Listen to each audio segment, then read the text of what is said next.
Olha, nós estamos às 7 horas mais 16 minutos. Nós vamos abrir aqui a nossa conversa com a Adriana Amorim de Castro, Adriana Amorim, psicóloga, consultora organizacional e coach de empresas multinacionais e nacionais de grande porte, professora da FGV, da Fundação Getúlio Vargas, e Fundação Getúlio Vargas aqui, gente, FGV aqui, é fã, é a Faculdade de Administração e Negócios. Adriana, eu quero antes de mais nada agradecer por ter aceito o nosso convite para falar sobre um assunto que de fato ainda não ganhou a grande mídia da forma que deveria ganhar, até pela importância que tem o coach nas ações que você deve desencadear, na organização, até na organização de vida. Eu vou me arriscar e vou dizer que até na organização de vida o coach pode te ajudar. Um bom dia. Bom dia, muito obrigada por estar aqui. Foi um prazer, né? Está sendo um prazer para falar de um tema tão inspirador quanto é o coaching, né?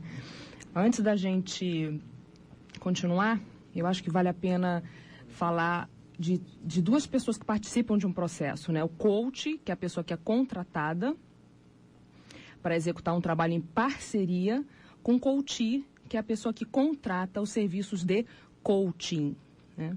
A gente tem no Brasil hoje ainda uma realidade onde não formamos cultura de coaching, então a gente tem uma série de profissionais, né, formados de várias escolas, e profissionais esses que têm aí uma diversidade muito grande. Então, se você tem interesse, ouvinte, de contratar um coach, procure em sites especializados que formam, de fato, bons coaches, né? Um site que eu gosto muito de indicar é o site da ICF Brasil, ou ICF Brasil, né? Já que a gente está falando português, né?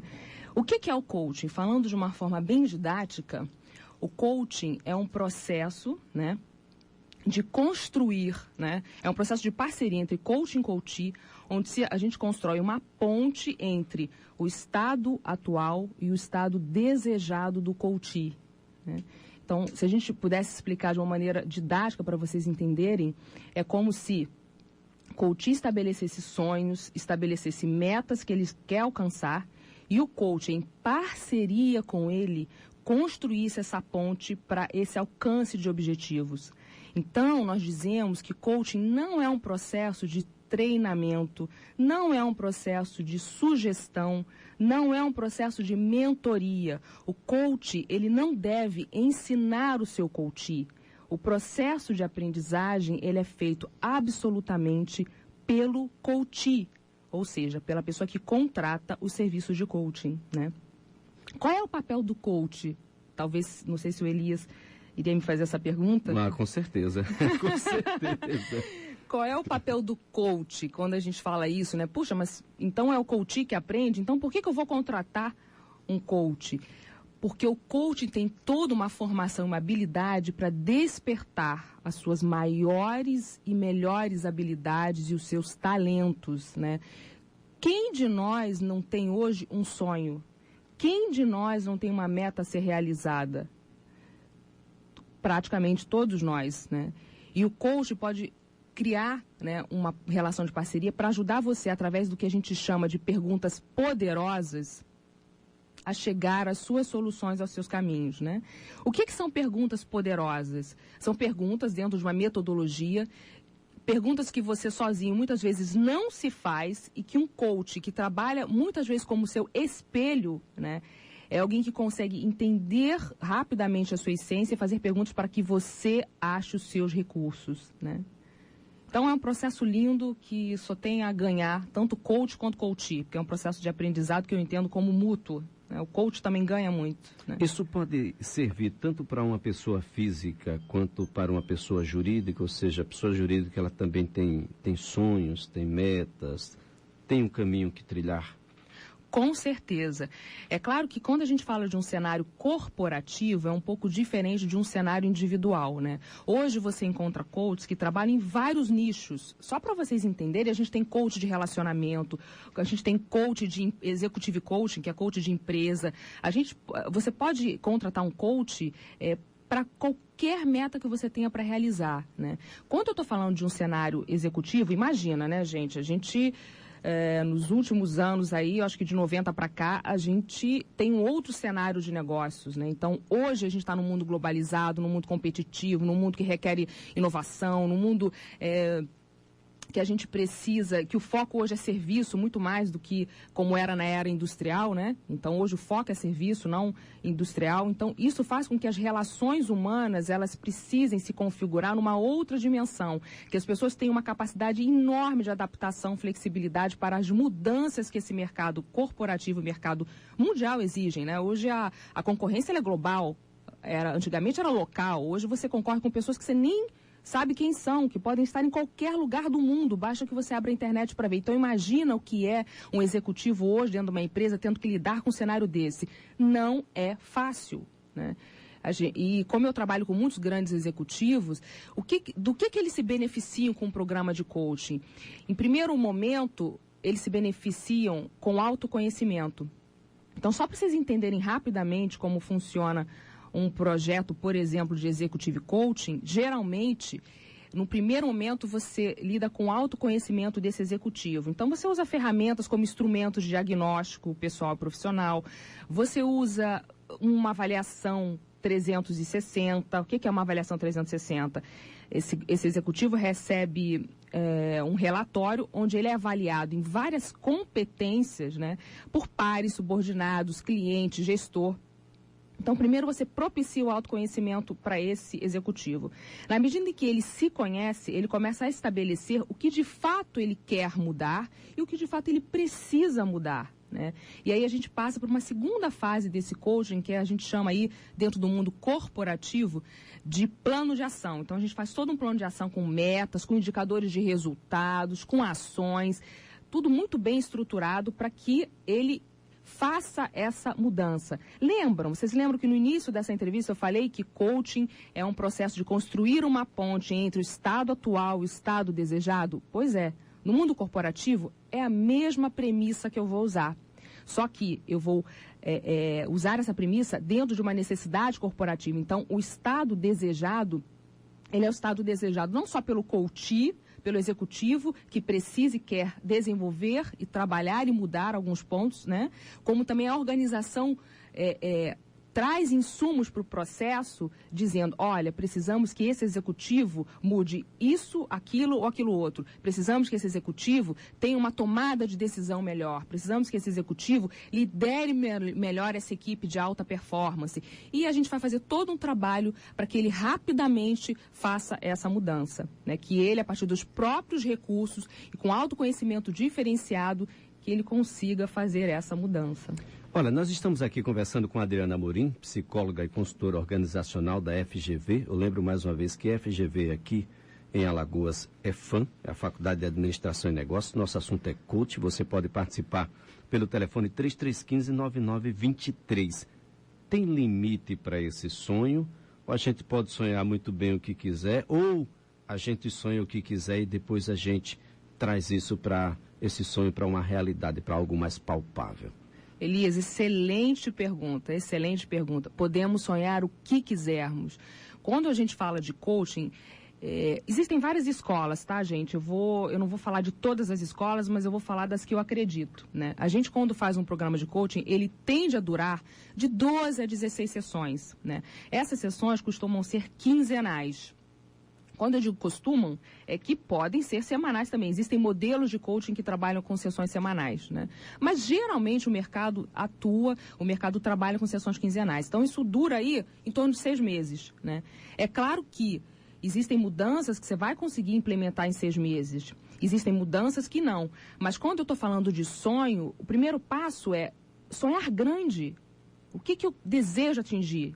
Depois que eu entendo bem, que eu tenho uma visão clara do que eu quero atingir, né, que eu tenho a minha meta estabelecida, que eu estou inspirada para realizar, eu vou olhar para a minha realidade e vou me perguntar, nesses 6 meses de trabalho que eu tenho à frente com essa coach ou com esse coach que eu contratei, o que é possível realizar, né? E aí entra a habilidade do coach de do que a gente chama de distender o coach, né? De esticar esse coach para que ele vá o mais longe possível que ele puder ir, né? Esse é o trabalho do coach. Às vezes a gente sozinho, o que a gente faz? A gente procrastina, a gente sabe o que tem que fazer. Não, eu preciso fazer aquele curso, eu preciso tomar aquela decisão, eu preciso mudar de casa. E a gente procrastina, porque sozinho nem sempre conseguimos. Então o coach te ajuda até na própria motivação, na automotivação, porque as sessões, elas te trazem essa regularidade, esse compromisso único, exclusivo com você mesmo. O seu compromisso não é com o coach, o seu compromisso é com você mesmo. Então, eu costumo dizer que é qualquer pessoa que pode ter um coach, é qualquer pessoa que pode ter um coach, mas é todo mundo que está preparado para fazer coaching. A gente só descobre na jornada de coaching. Alguns estão mais, outros menos, porque para você ter sucesso no seu coaching, você precisa se desafiar, você precisa querer, você precisa rever as suas crenças, rever os seus posicionamentos, você precisa se arriscar. E nem sempre estamos preparados para arriscar. Pois é, essa era a minha próxima pergunta. É tão simples assim? Olha, você se autorregula, né? Na medida em que você se autoconhece, se reconhece. É fácil se reconhecer, sobretudo naquilo que é identificado pelo coach até mesmo como negativo? Ou como impedidor da chegada até aquele sonho? Então, Elias, não é fácil, né? Acho que para nenhum executivo ou pessoa física, quem for, não é fácil, né? Mas a verdade é que você tocou num ponto muito interessante, né? Que, assim, remover as dificuldades, né? Na verdade, gente, isso, quando a gente fala de dificuldade, não tem como a gente não pensar em fracasso, né? São coisas que se conversam, né? Então, se eu tenho uma dificuldade, e uma dificuldade que eu nunca resolvo, nunca olho para ela de frente, né? Isso pode virar um dia um possível fracasso de algo que eu não consegui por aquela dificuldade que eu não trabalhei, né? E a gente em coaching, a gente diz muito que não existe fracasso, existe o feedback a ser olhado, existe um aprendizado a ser feito, né? Só cresce, só ganha quem se arrisca, só acerta quem erra, né? Então, a gente costuma dizer que muito mais importante do que o resultado do coaching, o que eu quero dizer com isso? Então, imagina lá que você fez uma meta relacionada à sua carreira, eu quero trocar de carreira. Digamos que você fez um trabalho de 6 meses e lá no final de 6 meses você não conseguiu ainda 100% daquilo que você tinha se proposto. O coaching fracassou? Não, de jeito nenhum, né? Você fez uma jornada de aprendizagem e eu tenho certeza que muitas coisas sobre você, da sua autorregulação, do seu autodirecionamento, da sua autogestão, você chegou, né? E é muito interessante, eu já fiz vários processos de coaching, processos alguns transformadores, que a pessoa assim foi do A pro Z quase, né? Eu estou assim, claro, exagerando um pouquinho, mas fez uma mudança muito grande. E eu tive processo de coaching que o coach não fez uma mudança enorme, né?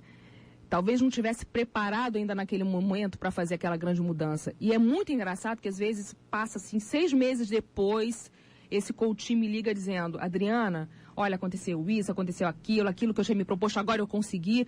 Porque é como se a gente tivesse, ele mesmo, né, junto com a ajuda do coach, tivesse plantado uma semente de mudança tão poderosa dentro dele, que às vezes naquele momento que ele fez o coach, ele não conseguiu efetuar todas as mudanças que ele queria, mas aquilo está ali brotando. E ele vai na jornada de autoaprendizagem dele, construindo essa mudança com uma maior solidez, né? Agora, Adriana, esse é um processo que, uma vez atingido, ele se encerra, ou uma vez que você chega a este sonho, um novo sonho passa a ser alçado e uma nova trilha passa a ser iniciada?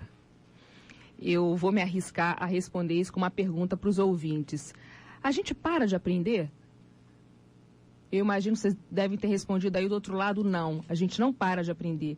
E assim é o coaching. Ele pode ser renovado o tempo que você quiser, né?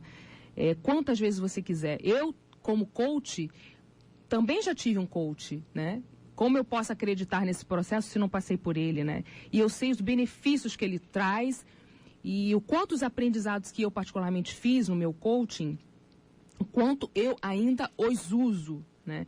E se eu tiver um outro objetivo desafiador ao longo da minha vida, que eu sinta que sozinha talvez eu não consiga ser efetiva, eu vou novamente contratar um coach, né? Porque eu sei do benefício que é. Então, a gente pode sim contratar para vários objetivos, em vários momentos da vida, quantas vezes quisermos, desde que necessitemos desta parceria. O coaching, ele deve acontecer quando você de fato tem um objetivo desafiador. Se é para cumprir um objetivo que você faria sozinho, não contrate um coach. Não gaste dinheiro com isso, eu diria para você. Mas, de fato, contrate um coach para atingir uma meta desafiadora. E o que eu estou chamando de meta desafiadora, gente? Eu estou dizendo o que traz significado para a sua vida. O que traz significado para a sua vida. Porque muitas vezes a gente tem metas que a gente atinge e continua insatisfeito, não é verdade? Quantos executivos, às vezes, a gente vê em grandes empresas que chegaram a níveis de presidência e chega um momento da vida que ele olha para trás e fala, eu não quero mais isso. Eu não vi meus filhos crescerem, eu não consegui acompanhar a minha família, eu quero mudar de vida. Eu já conheci casos assim, né? Por quê? Porque embora fossem pessoas extremamente desafiadoras, extremamente inteligentes, extremamente realizadoras, aquilo tinha significado para elas, até certo ponto deveria ter algum, mas não o suficiente que a motivasse a continuar naquele caminho. Então, se perguntem, né? O que dá significado à minha vida? O que realmente é importante para mim? Se perguntem. E depois que começarem a responder essa própria pergunta, quem sabe contratem um coach e sejam aí muito felizes na realização desses sonhos. Vocês em determinado momento têm sido confundidos com empreendedores. Uma coisa tem a ver com a outra, nada tem a ver, ou em determinado momento há, de certa forma, um entrelaçamento? Olha, essa pergunta, muito obrigado por essa pergunta, primeira vez que me fazem, vou agora pensar junto com você. É interessante essa pergunta. O que acontece? Quando você é coach, você de alguma maneira você está empreendendo junto com um coach uma mudança. Então existe um trabalho aí de empreender sim, só que quem faz o maior empreendimento é o coach. É o coach. Não o coach. Então eu não diria que o coach é um empreendedor. Por que eu não diria que um coach é um empreendedor? Porque é como se eu estivesse responsabilizando o coach de fazer a mudança. Mas quem faz a mudança é o coach. O coach sim é um empreendedor. Talvez eu dissesse que o coach, aqui respondendo, pensando junto com você, que o coaching ele precisa despertar esse potencial de empreender do próprio coach, porque mudança, a gente precisa de capacidade de empreender. Mudanças, assim, que trazem significado para a vida da gente, né? Bom, a sua formação naturalmente deve, de alguma forma, intervir nessa relação. A psicologia tem, de alguma forma, ajudado ao coach Adriana Amorim nas intervenções, na forma, no ato de postular? Profundamente, eu diria, profundamente. Por quê? O coaching, ele, na verdade, ele é um misto de várias teorias, né? Teorias do esporte, teorias da psicologia, psicologia positiva, psicologia cognitivo-comportamental, do mundo dos negócios. Ele é composto de muitas coisas, né? Por isso, inclusive, que ele tem tantos nichos de atuação, né? Como eu falei nessa entrevista, né? Você pode ter um coach para relacionamento, para o mundo executivo, especificamente para liderança, para inteligência emocional, você pode, né? Então, de fato, a psicologia ajuda bastante, mas você não precisa ser psicólogo para ser um bom coach, né? A gente tem administradores que também fazem excelentes trabalhos. Agora, o que eu digo é, a psicologia, de fato, confere a você uma sensibilidade e uma leitura sobre os seres humanos, talvez, em algum momento, mais profunda, porque nós temos uma formação, né? Existem algumas demandas que aparecem no setting de coaching que muitas vezes não são uma demanda de coaching, são uma demanda de terapia. E um psicólogo, ele é capaz de observar essas diferenças e ter o compromisso ético de encaminhar esta pessoa para um outro recurso que não coaching. Porque se você tem, por exemplo, digamos que você tem aí um quadro de síndrome do pânico, né, que pode ser despertado num processo de coaching muito desafiador, né, porque a síndrome do pânico tem a ver com ansiedade, enfim, não vou entrar nessa discussão teórica, mas pode, se a pessoa já tem alguma questão prévia a ser tratada, isso pode despertar no coaching. Se você é psicólogo, você não vai tratar o pânico ali, porque no coaching você não vai tratar o pânico, quem vai tratar o pânico é o psicólogo. E como eu também sou psicóloga comportamental, eu consigo entender bem as diferenças. Eu atendo na clínica, como eu faço também coach de empresa, né? Então, são fóruns diferentes. Quando você não tem essa especialidade, esse conhecimento de psicologia, pode ser que em alguns momentos você... Caramba, o que eu faço com essa demanda que está vindo aqui? Né? Como é que eu encaminho isso? Né? E aí cabe ao coach, na maturidade que ele precisa estabelecer na profissão que ele escolheu, ter a humildade de entender os seus próprios limites. Todo coach pode atender qualquer coisa? Não. Eu não posso atender qualquer coisa. Ninguém, né? Por quê? Porque, às vezes, aquela pessoa precisa de um outro coach. Tem alguém que, de repente, vai atendê-lo melhor. A gente hoje tem coaches especializados em carreira, que é uma coisa que eu também faço, mas nem todo mundo faz isso. Então, você precisa ter a humildade de encaminhar. Olha, tem um outro coach que eu acho que vai ajudar você muito melhor do que eu, que vai apoiar a sua mudança muito melhor do que eu. E aí, por que eu estou dizendo isso? Porque como a gente está ainda, queridos coaches que por acaso estejam nos ouvindo, né? Como a gente está formando cultura ainda sobre essa profissão, a gente tem que ter um cuidado muito grande para que essa profissão que ainda não é regulamentada, pelo menos no Brasil, né, que ela tenha o reconhecimento e a importância que ela merece, né? Então, se você também é coach, falando um pouquinho para os coaches que estão nos ouvindo, se filie a uma boa instituição, se filie a uma ICF, que é uma organização internacional muito antiga, né, que faz credenciamento sério de coaches, né? Para que você possa ir se desenvolver. Olha, deve ter muita gente agora se perguntando, o que é que eu tenho que fazer? Eu tenho que ter uma formação mínima para tentar ir ser um coach? Que instituições eu posso procurar? Alagoas tem, nós temos um coaching aqui no estado de Alagoas. Nós temos um coaching aqui agora, aqui no Educativo em Revista, em nosso estudo, que é o José Vanderlei. A quem buscar? Existe uma instituição que coordena isso tudo? Isso é um curso de quanto tempo? É uma graduação? É uma pós-graduação? O que de fato a gente deve fazer para se tornar um pouco mais adiante um coach? Uhum. Então, hoje você tem no mercado brasileiro várias formações. Você tem formações de 20 horas, formações de 125 horas, né? Eu entendo que uma profissão como essa, que exige tantas habilidades, quanto mais profunda for essa formação, melhor, né? Então, se você me perguntasse, puxa, Adriana, em que lugar eu devo procurar?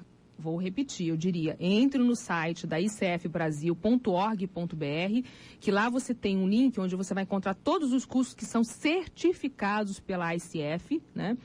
Ou ICF, né? Que são cursos que têm formações variadas também, né? De 40 a 125 horas, cursos mais completos, cursos menores. Existem várias denominações dentro dessas formações, né? E tem também outras instituições, além da CF, que também fazem bons cursos, né? Não saberia agora indicar especificamente no mercado de Alagoas, né? Mas talvez lá no próprio site da ICF você encontre... Você já encontre esse caminho, esse norte. Para a gente concluir a nossa conversa, você tem sido procurado apenas por empresários, profissionais liberais, ou tem político também que já descobriu no coaching? Talvez ele se reconhecendo demais, talvez desista da política, alguns, né? Mas, naturalmente, alguns bem intencionados, e eles existem, não é? Possa encontrar no coaching o elemento desafiador, que é ser político, não ser corrupto e ser um sujeito útil à sociedade. Talvez esse seja o grande desafio da política brasileira. Sim. Olha, eu não tive ainda nenhuma procura de nenhum político. Eu sou muito procurada por empresários, muito procurada por empresas grandes e também por pessoa física, né?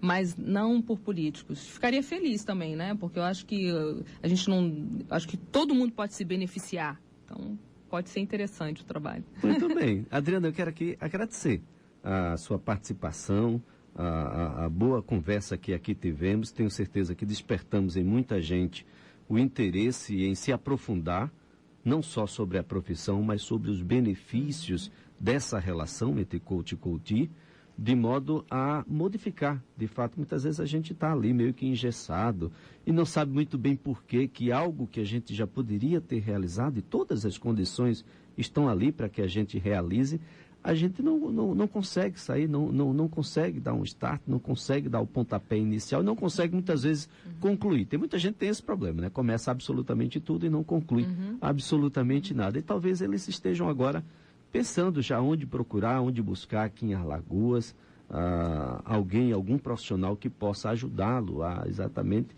conhecendo um pouco melhor a si mesmo, poder chegar a soluções que estão ali, né? Muitas vezes ao alcance deles próprios. É verdade. Elias, eu que agradeço essa oportunidade de falar desse tema inspirador e de, enfim, informar um pouquinho mais da cultura de coaching. Eu espero que as pessoas tenham se beneficiado dessas informações que trocamos. E um excelente dia para todos. Muito obrigado. Um excelente dia para você também. Quero aqui agradecer à Faculdade de Administração e Negócios, a FAM, em Alagoas, que é FGV, por ter cedido aí a doutora Adriana Amorim, que é psicóloga, consultora organizacional, coach aí de empresas multinacionais e nacionais, para que a gente pudesse conversar um pouco mais sobre o tema.